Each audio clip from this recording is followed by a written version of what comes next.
అందరికీ నమస్కారం. శ్రీమాత్రే నమః. లలితాదేవి నిలయం ఛానల్కి స్వాగతం. ముందుగా వీడియోకైతే ఒక లైక్ చేయండి. మీరు ఒక్క లైక్ చేయడం వల్ల ఛానల్కి సపోర్ట్ చేసిన వారైతారు. ఆత్మ తరచూ వాడిన పదం ఇది. అసలైన ఆత్మ అంటే అసలైన నేను. సాపేక్ష చైతన్యానికి 3 స్థితులున్నాయని హిందూ తత్వం చెప్తుంది. జాగృత, స్వప్న, సుగిప్తులు. పైకి కనబడే ఈ 3 తాత్కాలిక స్థితులకు మూలాధారం ఒకే ఒక సత్యం, ఆత్మేనంటారు శ్రీ రమణ మహర్షి. అందువల్ల ఒక్కొక్కసారి వారు ఆత్మని తుర్యాస్థితి అంటే 4వ స్థితి అనేవారు. అప్పుడప్పుడు తుర్యాతీత స్థితి అంటే 4వ స్థితి అతీతమైనది అనే పదాన్ని కూడా వాడేవారు రమణ మహర్షి. ఇట్లా అనడంతో వారి ఉద్దేశం ఏమిటనంటే నిజానికి 4 స్థితులు లేవని, ఉన్నదల్లా సత్యమైన ఒకే ఒక స్థితి అని. అది అన్నప్పటికీ అది అన్నింటికీ అది అతీతమైనది ఆత్మ.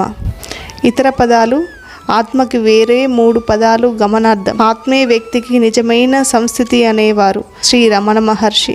ఈ కారణంగా వారు సహజ స్థితి కానీ స్వరూపంని అనేవారు.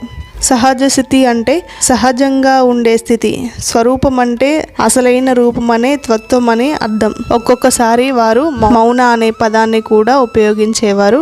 అంటే ఆత్మ నిశ్శబ్దంగా ఆలోచన రహితంగా శాంతిలో ఉండేదని భావం. అసలు సత్యం అంటే ఏమిటంటే పేర్లతోనూ రూపాలతోనూ నిమిత్తం లేకుండా వాటి వెనుక ఎప్పుడూ ఉండేదే సత్యం. అంటే అన్ని పరిమితుల వెనుక ఉండేదే, కానీ అది అనంతం, దానికి బంధం లేదు. అన్ని అసత్యాల వెనుక ఉండేది ఆ సత్యమే. సంసితమైనదే సత్యం, దాని స్వరూపమే అది. అది వాక్కుకి అతీతం, ఉనికి వంటి వర్ణనకు అతీతం. అజ్ఞానము అన్నింటికీ ఎరుక, ధ్వంసమైన తర్వాత మిగిలే చైతన్యమే సత్యం. అంటే అదే ఆత్మ. ఆ బ్రహ్మస్వరూపంలో అంటే అపరిమితమైన ఆత్మజ్ఞానంలో ఏమాత్రమూ అవిద్య లేదు. స్వచ్ఛంగా ప్రకాశిస్తూ దుఃఖం కానీ దేహం కానీ లేకుండా ప్రపంచపు ఉనికి ఎగిరినప్పుడు కూడా ఉండే సత్యమే నీ నిజస్వరూపం. చిదానందాన్ని విరాజిమ్ముతూ లోపల బయట సమాజంగా ప్రకాశించే ఎరుకే ఆనందమైన మౌలికమైన సత్యం. మౌనం దాన్ని స్వరూపం. అసలైన అవరోధం లేని జ్ఞానం అదేనంటారు జ్ఞానులు. జ్ఞానమే వైరాగ్యం, జ్ఞానమే స్వచ్ఛత, జ్ఞానమే భగవంతుని పొందడం. ఆత్మని విస్మరింపమని జ్ఞానమే అమరత్వం, జ్ఞానమే సకలమును. ఈ విషయాన్ని గుర్తుంచుకోవాలి ప్రతి ఒక్కరూ. ఎరుక అంటే ఏమిటి? దాన్ని సంపాదించుకోవడం ఎట్లా, పెంచుకోవడం ఎట్లా? అంటే నువ్వే ఎరుక. అంటే నీకు మరొక పేరు ఎరుక.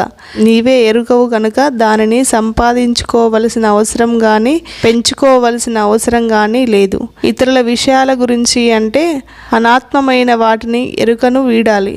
చెయ్యవలసిందంతా అదే.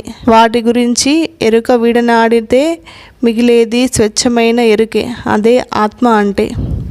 ఈ వీడియో కనుక మీకు నచ్చినట్టయితే లైక్ చేయండి, షేర్ చేయండి, ఛానల్ని సబ్స్క్రైబ్ చేసుకోండి, పక్కనున్న బెల్ ఐకాన్ని క్లిక్ చేయండి.